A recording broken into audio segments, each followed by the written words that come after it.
Sanatana Dharma, which is not for any making money or doing that. The real Sanatana Dharma, which Ramakrishna proclaimed, which Vivekananda spread to the world, is a real Dharma, the man's philosophy, man's life, man's existence on this planet. Paropakarartham idam shariram. So don't get excited when somebody says it's science. I'll tell you something.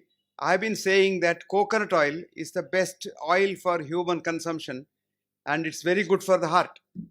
I have given a lecture in the American College of Cardiology in Boston also. People wanted to kill me.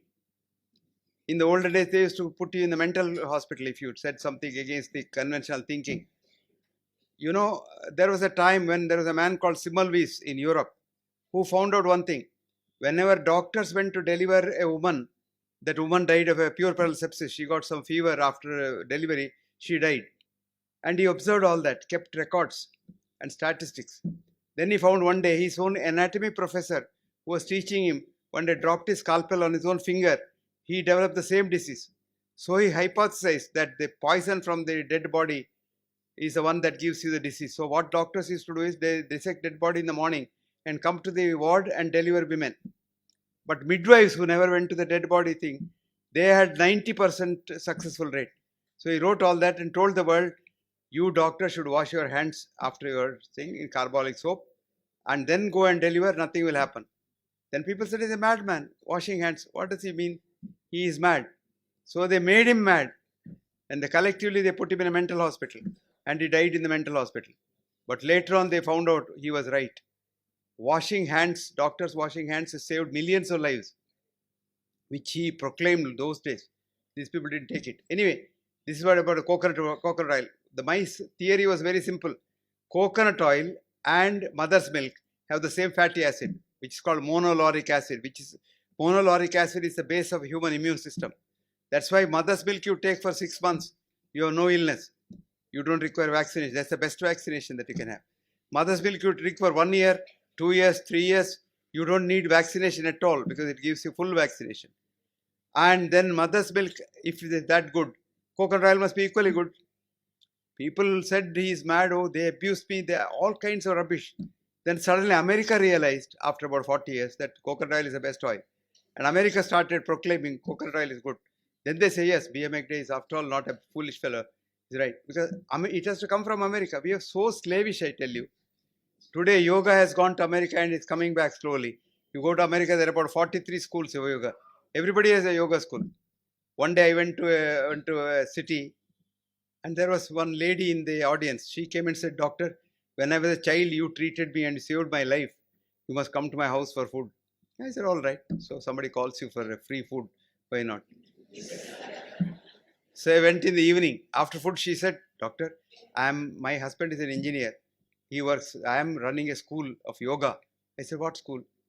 Her name was something X, let us say. B.M Hegde scholar. B.M Yoga or something like that, after her name.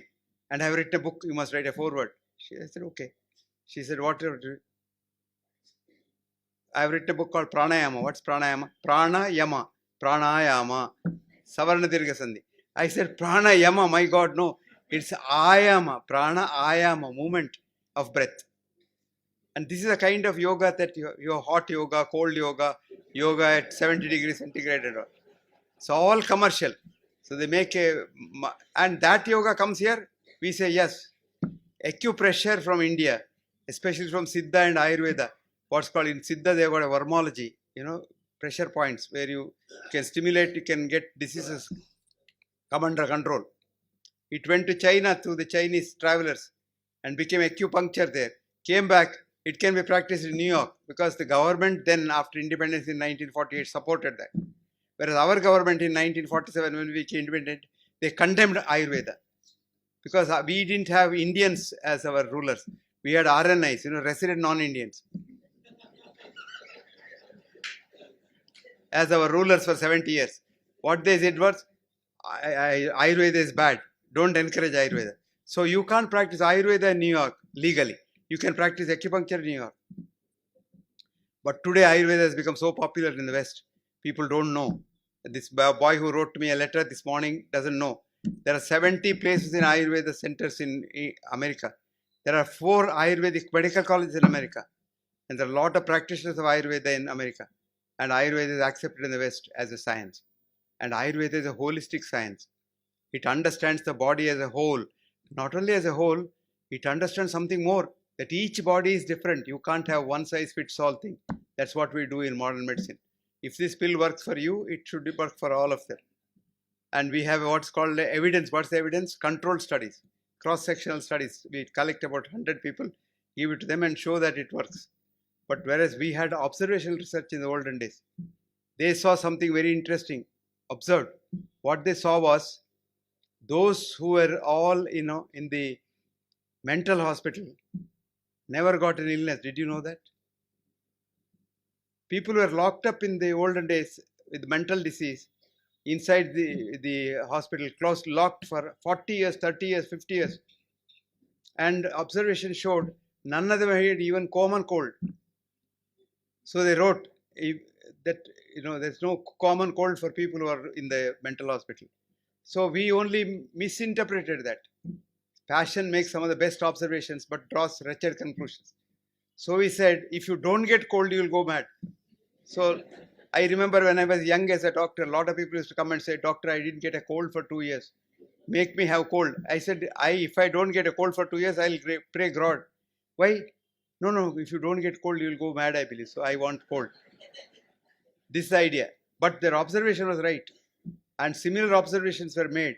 And what they had shown was very interesting finding. That is, when you are a schizophrenic, you have a split personality, you are not yourself. You don't know yourself.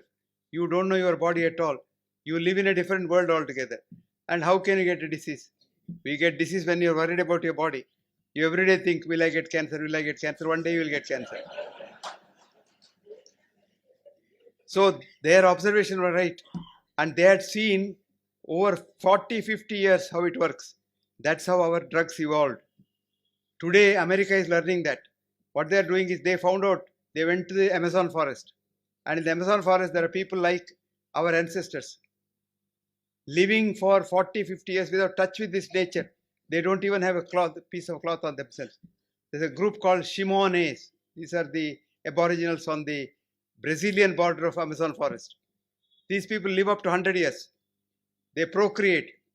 They don't have any illness. If they have an illness, they know what herb to take.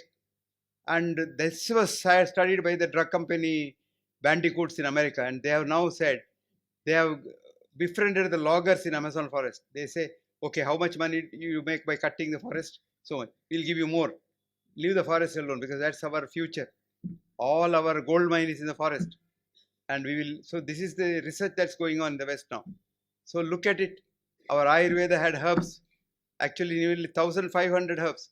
And before that we had what's called folk medicine in India. Folk medicine was very powerful in India. People treated people with some knowledge. Even today they do, a lot of people do that. I hear sometimes people come and say, it seems there is a folk doctor in Shimoga who gives treatment for cancer. So I just wanted to find out.